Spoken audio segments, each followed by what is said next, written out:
नमस्कार मित्रों, आज की कहानी जो है, इस कहानी में हम बताने वाले हैं इन बातों को स्त्रियों को यानी अपनी पत्नियों को कभी नहीं बतानी चाहिए। जो भी पुरुष, जो भी व्यक्ति इन 3 बातें अपनी स्त्रियों को बता देता है तो वह पुरुष सदा के लिए ही करीब रहता है, तो पुरुष सदैव ही दुखी रहता है। तो दोस्तों, आज की हमारी यह कहानी बड़ा ही ज्ञानवर्धक और बहुत ही प्रेरणादायक है। यह कहानी आप सभी दोस्तों पूरा जरूर सुनना है, हम आपसे आग्रह करते हैं। और यह ज्ञानवर्धक कहानी पसंद आए तो अपने मित्र बंधुओं तक अवश्य शेयर कीजिए ताकि उन्हें भी इस ज्ञानवर्धक कहानी का लाभ प्राप्त हो सके। दोस्तों, अगर आप इस चैनल पर पहली बार आए हैं तो चैनल को सब्सक्राइब जरूर करिएगा। साथ ही हमारे नए नए वीडियो सबसे पहले देखने के लिए बेल आइकन को प्रेस करें ताकि आपको नोटिफिकेशन समय समय पर प्राप्त हो सके। तो दर्शकों, अब आपका ज्यादा समय बर्बाद ना करके आज के इस पावन कहानी को शुरू करते हैं।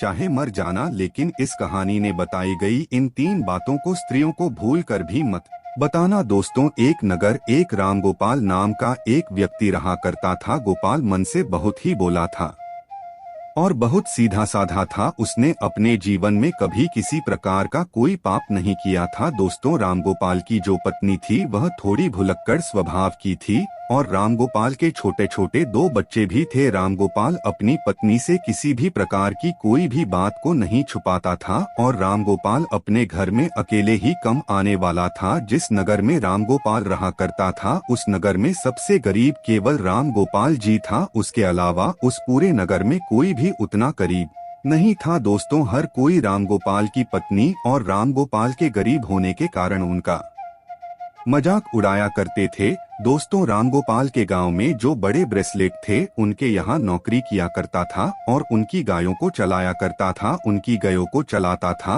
और इसी वजह से रामगोपाल का घर चल रहा था। उसकी 2 टाइम की रोटी मिल रही थी। एक दिन की बात है, किसी कारणवश रामगोपाल जी सेठ के यहाँ काम किया करता था। रामगोपाल को बुलाता है और रामगोपाल से कहता है कि रामगोपाल, अब तुम्हें पाने की कोई जरूरत नहीं है क्योंकि हमने तुम्हारे अलावा किसी दूसरे को काम पर रख लिया है, जिसकी वजह से अब हम तुम्हें नहीं रख सकते और तुम्हारी जो पिछले महीने की पगार है बस तुम उसे ही ले जा सकते हो। उसके बाद में रामगोपाल सेठ के यहाँ काम किया करता था। रामगोपाल सेठ से अपने पिछले महीने की पगार लेकर अपने घर आ जाता है। गोपाल बहुत ही दुखी हो जाता है और फिर घर आकर रामगोपाल जैसे ही अपनी पत्नी को पैसे देता है तो रामगोपाल की पत्नी बहुत ही खुश होती है। परंतु उसके बाद में रामगोपाल जब अपनी भुलक्कड़ पत्नी को बताता है कि अब मेरी नौकरी छूट चुकी है, अब कल के बाद मैं कहीं काम करने नहीं जा पाऊंगा। दोस्तों, उसके बाद में उस दिन के बाद रामगोपाल अपने घर में ही रहता है क्योंकि रामगोपाल के पास अब कोई भी काम नहीं था। उसके बाद में देखते ही देखते कई दिन बीत गए परंतु रामगोपाल को कोई भी काम नहीं मिल रहा था और घर में रखे हुए जो पैसे थे जो उस सेठ ने दिए थे वह पैसे भी धीरे धीरे खर्च हो गए। उसके बाद में रामगोपाल सोचने लगता है कि अब हमारे घर का खर्चा कैसे चलेगा। हमारे घर में कमाने वाला केवल मैं अकेला हूँ और मुझे कुछ ना कुछ तो करना ही होगा, वरना जिस तरह तो हम भूखे मर जाएंगे। दोस्तों, इस प्रकार देखते कि देखते कई दिन बीत गए और एक ऐसा समा जाता है जब रामगोपाल के घर में खाने के लिए एक दाना भी नहीं बचता है। रामगोपाल बहुत ज्यादा उदास हो जाता है और मन ही मन अपने आप को कोसने लगता है। और फिर एक दिन की रात रामगोपाल को अपनी पत्नी और अपने बच्चों के साथ भूखा ही सोना पड़ता है। अब कुछ खाने को नहीं मिलता है तो रामगोपाल कुल्हाड़ी लेकर घर से थोड़ी दूर एक जंगल में जाता है और जंगल में लकड़ियां काटने के लिए जाता है। रामगोपाल जैसे ही जंगल में लकड़ियां काटने के लिए जाता है तो रामगोपाल को एक संत दिखाई देते हैं। तो रामगोपाल को संत के नजदीक जाता है और फिर संत रामगोपाल को देखकर अपनी आंखें खोल लेते हैं। रामगोपाल को प्रणाम करता है और प्रणाम करने के बाद उनके पैरों में गिर जाता है और कहता है कि गुरुदेव, मेरे घर में खाने पीने के लिए दाना पानी नहीं है, मेरे बीवी और बच्चे भूखे मर रहे हैं, कृपया करें आप मुझे कोई ऐसा सुझाव दें जिसकी वजह से मेरा घर ठीक तरह से चलने लगे। दोस्तों, इस प्रकार विनती करने के बाद में वह संत रामगोपाल की ओर देखता है और बसंत रामगोपाल की ओर देखकर समझता है कि वह बहुत ही नापापी है। उसने अपने जीवन में आज तक कभी पाप नहीं किया और बहुत ही सीधा साधा स्वभाव का है। सीधे स्वभाव को देखकर वान साधु रामगोपाल से कहता है कि रामगोपाल, मैं तुम्हें आज ऐसे एक पेड़ के बारे में बताने वाला हूँ। अगर उस पेड़ के नजदीक जाकर तुम उस पर से जो भी मांगोगे तो वह पेड़ तुम्हें लाकर दे देगा। और अगर उस पेड़ का एक छोटा सा भी भाग, छोटी सी भी लकड़ी तुम तो लेते हो या काट लेते हो तो वह सोने में बदल जाएगी। इस तरह तुम अपना घर चला सकते हैं, अपने घर की गरीबी को दूर कर सकते हैं। लेकिन इसमें एक शर्त है, अगर यह राज तुमने किसी और को बताया, अगर तुमने इस बात को लेकर अपनी औरत को बताया, तो उस दिन के बाद से ही तुम्हें यह पेड़ किसी प्रकार की कोई वस्तु नहीं देगा और तुम ही सब कुछ देना बंद कर देगा। उधर रामगोपाल तो सीधा साधा स्वभाव का था। रामगोपाल संघ के द्वारा बताए गए उस पर के नजदीक जाता है और पेड़ के नजदीक जाकर रामगोपाल को सबसे पहले अपनी बीवी और अपने बच्चों की ज्यादा चिंता थी। इसलिए रामगोपाल ने सबसे पहले उस पर से एक बोरी चावल मांगने लगा। जैसे ही रामगोपाल एक बोरी चावल मांगता है, जाने कहां से एक बोरी चावल रामगोपाल के सामने आ जाते हैं। चावल की बोरी को ले जाता है और अपने घर में जाकर अपनी पत्नी और बच्चों को चावल खिला देता है। और घर पर भोजन कराकर उस दिन रामगोपाल ने अपनी पत्नी को यह नहीं बताया था कि मैं यहाँ चावल कहाँ से लाया हूँ। परंतु फिर जैसे ही रामगोपाल दूसरे दिन उसी पेड़ के पास जाता है तो रामगोपाल वृक्ष से 5 सोने की मुद्रा की मांग लेता है। और जैसे ही रामगोपाल सोने की मुद्राएं मांगता है तो वह पेड़ रामगोपाल को 5 सोने की मुद्राएं दे देता है।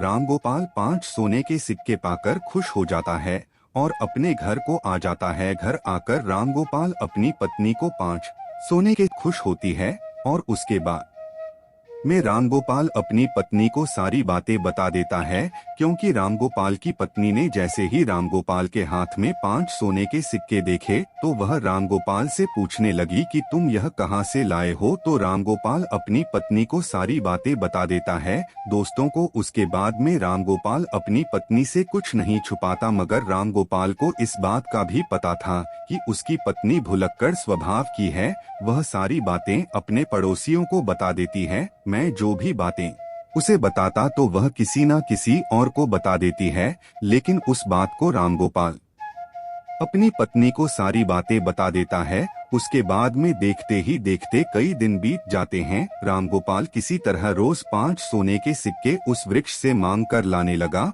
और फिर एक दिन की बात है, रामगोपाल ने सोचा कि मैं आज एक बार में हजारों सोने के सिक्के मांग लूंगा। और घर से जाते ही रामगोपाल उस पर से मांगता है तो झट से एक बोरी भरकर रामगोपाल के सामने सोने के सिक्के आ जाते हैं। तो रामगोपाल की पीठ पर रखकर अपने घर ले जाता है। दोस्तों का सोने के सिक्के पाकर और उस विद्वान संत का आशीर्वाद पाकर रामगोपाल देखते ही देख बहुत महान हो गया। रामगोपाल के पास बहुत सारा खाना हो गया। बहुत सावधान हो जा। रामगोपाल पहले सेठ के यहाँ नौकरी किया करता था, अब उससे भी ज्यादा तरक्की करने लगा। अब रामगोपाल उस सीट से भी ज्यादा धनवान हो गया। दोस्तों, यह सब देखकर रामगोपाल के सारे गांव वाले दंग रह गए और वे सोचने लगे कि आखिर यह भुलक्कड़ स्वभाव का रामगोपाल इतना धनवान कैसे हो रहा है। घर जाकर रामगोपाल से अगर कोई भी इस बात को पूछता है कि तुम आखिर इतनी जल्दी धनवान क्यों हो रहे हो, तो रामगोपाल किसी को भी सच नहीं बताएगा, क्योंकि ऐसा छिपा हुआ राज कोई नहीं बताता। परंतु वे लोग रामगोपाल को छोड़कर रामगोपाल की पत्नी से इस बात को पूछने लगे और कहने लगे कि तुम्हारा पति कहाँ से धन लाता है। तो रामगोपाल की पत्नी सारी बातें उनको बता देती है। और देखते ही देखते रामगोपाल जब एक दिन उस पेड़ के पास फिर से धन लेने के लिए जाता है तो वह पेड़ रामगोपाल को ध्यान नहीं देता है। रामगोपाल कई बार उससे मांगता है, मगर रामगोपाल के मांगने पर भी वृक्ष रामगोपाल को कुछ भी नहीं देता है। फिर उस दिन रामगोपाल अपने घर वापस आ जाता है और इस चीज के बारे में ज्यादा नहीं सोचता है। फिर जब रामगोपाल दूसरे दिन उस वृक्ष के पास जाता है तो उस दिन की रामगोपाल कई घंटों तक उस वृक्ष से मांगता रहता है, मगर कुछ भी उसे प्राप्त नहीं होता। रामगोपाल निराश होकर सोचता हुआ अपने घर आ जाता है। फिर रामगोपाल अपने घर आकर अपनी पत्नी से कहता है कि यह भाग्यवान, आज मैं पेड़ के यहाँ से खाली वापस आया हूँ। आज मैंने पेड़ से धन मांगा तो उसने कुछ नहीं दिया। कहीं तुमने किसी को इसके बारे में बता तो नहीं दिया। दोस्तों, रामगोपाल की पत्नी भुलक्कड़ स्वभाव की थी। वह अपने मन में किसी भी प्रकार की बात नहीं रोक पाती थी। तो रामगोपाल की पत्नी रामगोपाल से कहती है, मुझसे गांव के लोगों ने पूछा कि इतना सारा धन तुम्हारे पास कैसे आ रहा है, तो मैंने उन सब को बता दिया। तो दोस्तों, अपनी पत्नी के मुख से यह बात सुनकर रामगोपाल समझ जाता है, यह तो सारी करतूत मेरी बीवी की ही है। दोस्तों को उसके बाद रामगोपाल अपनी पत्नी को बहुत डांटता है और फिर इसी तरह दिन बीते रहे। ऐसे ही कई दिन बीत जाते हैं। रामगोपाल के पास जो भी था वह सारा धन खर्च होता जाता है और देखते ही देखते रामगोपाल अमीर से गरीब होने लगता है, गरीब बन जाता है। रामगोपाल की स्थिति पहले से भी खराब हो जाती है, कुछ खाने को नहीं रहता है।